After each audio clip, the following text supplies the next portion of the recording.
Today we're going to talk about something, well, that's going to rock the foundation of RV living. This is not the video, is it? It is not.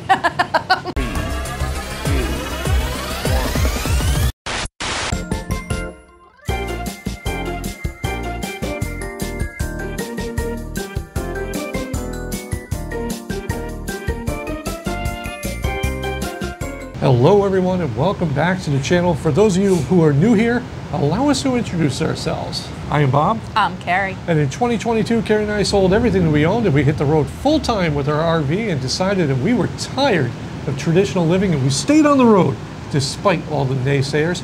And for those of you wondering, this is obviously not a script. Cover that in another video.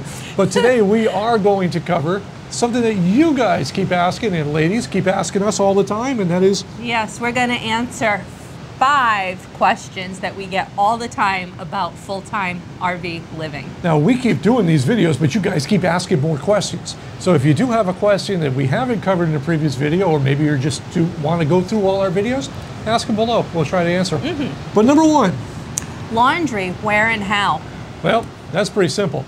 It's wherever she says we're going, because she Googles all the laundromats, and then she checks their reviews, and she does all this stuff. And how? Well, she does it. She doesn't let me touch laundry.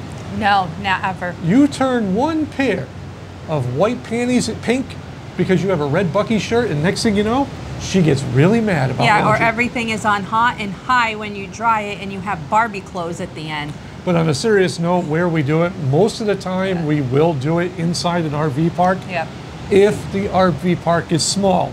If it's a large one like TTO, we won't even touch the machines. Nope. Because people are gross and they don't clean out their machines. There was only one that I've seen, which was Lake Conroe in Texas, that said if you have pets, wash your pet stuff separately, because what happens is people with pets wash their stuff and they leave all the pet stuff behind. Ugh. So laundromats are a big thing for us. Because, well, got to protect these black t-shirts that I know you each and every one of you love to see. Next. Mail, packages, and what service do we use? So we've covered this a few times. We use My RV Mail. Yep. And they're out of Crestview, Florida. They're similar to Escapees, except for us. We domicile in the state of Florida. And with Escapees at the time, and I don't know if this still holds true now, with Escapees, if you wanted to domicile in Florida, your mail had to be sent to Texas first and then shipped over to Florida. Yeah. And it was just a big convoluted mess for us. So we wanted everything to go to one place. We highly recommend My RV Mail. They're great people, great service. The only thing I'll say to that is that when you want your mail packed and sent, no matter who the service is, if the mail goes to your mailbox at their service, for them to ship it to you, those rates seem to be astronomically high compared to what I could buy off the street. Yeah. That's all. So warranty repairs, how has that been? Oh, so warranty and repairs for the RV, let's just say this. Warranty, throw it out the window. It's useless if you're full-time. Just my opinion, garbage. It's trash. I don't care who the company is. I'm going to tell you right now that everybody and the people that we've talked to that are honest about it, those warranties mean nothing, because the time that you're going to spend downtime is going to far exceed the savings that you're going to get from having a warranty repair done. And I'll use the black tank as a perfect example. Our black tank was installed improperly by Grand Design. We could have gone through the warranty process. There's helicopters here. They know we're talking smack. Yep. Anyhow, so for the black tank repair, they were talking downtime of 2 months before they were able to, they'd have to diagnose the problem, they'd have to order the parts, they'd have to schedule you time for a facility to do it. It was a long, convoluted mess, plain and simple. What I was able to do, cash out of pocket, was able to buy the tank from them directly.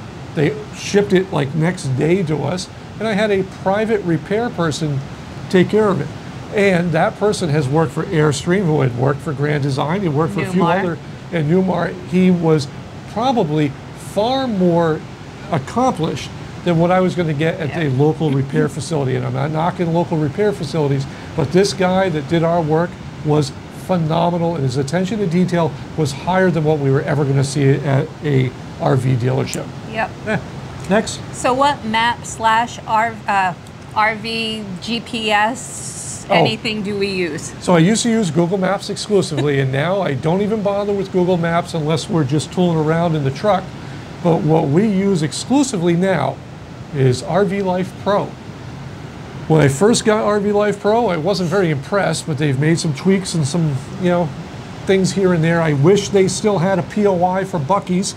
If you're listening, I want that in that app. But it's been great because I can set up, basically what I do is I set up about 6 months at a time of travel plans. I have all our gas stops mapped out. I have everything set up. That's it. It's just simple. The inclusion of Google Earth is amazing because I can zoom in on stops overnight, and it's just been phenomenal. Well worth, I think, the $50 a year. And no, we're not affiliates of theirs, but it is a great app to have. I haven't found one better yet. What else you got? On travel days, how far do we drive?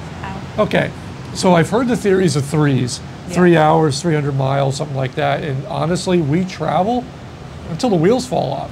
I am one of those people that just by nature can drive 14 hours straight and think nothing of it. I don't like doing it anymore.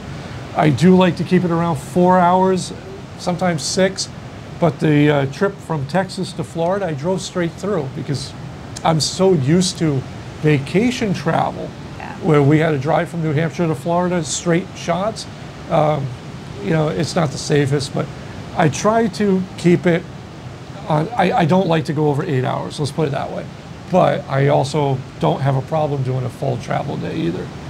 But really, always know your limits when driving, what you're able to do, and there's so many things that can go into it. But I will say, the Dodge has been, or it's not a Dodge, it's a Ram, as we've learned, has been phenomenal. It's probably the most comfortable truck I've ever had, and I'm able to do those long distances. That was it. That's it. That was it. That covered this round of questions from all you great viewers and subscribers. If there's more questions, again, let us know in the comments below. You can always check us out on Facebook, and we'll leave that little scrolly thing here, and Instagram, scrolly thing. And oh, by the way, for those of you asking for stickers, they're for sale right in our little store because, well, we're not sticker people to be mailing stickers all out. They take care of it for us. Until next time, I am Bob. I'm Carrie. And this has been Life Redesigned from Daytona Beach. Bye.